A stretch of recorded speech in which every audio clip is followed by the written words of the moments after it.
உனது ஆற்றலாலும் அல்ல, வலிமையினாலும் அல்ல, ஆனால் எனது ஆவியினாலே ஆகும். காற்றையும் கடலையும் அதற்றுகின்ற ஆண்டவருக்கு நம் பிரச்சனைகள் ஒரு விஷயமே இல்லை. நாம் நினைத்து கூட பார்த்திராதபடி நம்முடைய தடைகளை உடைத்து அதிசயமாய் நடத்துவார். ஆண்டவராகிய இயேசு கிறிஸ்து யோவான் அதிகாரம் 15 இறைவசனம் 4-5 நான் உங்களோடு இணைந்திருப்பது போல நீங்களும் என்னோடு இணைந்திருங்கள்.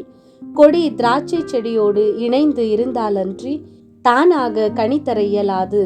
அதுபோல நீங்களும் என்னோடு இணைந்திருந்தாலன்றி கனி தர இயலாது.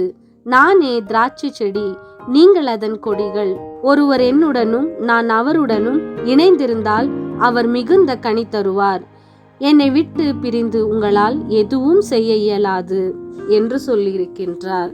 ஆண்டவராகிய இயேசு கிறிஸ்து நம்மை அவரோடு இணைந்து இருக்கவே விரும்புகின்றார்.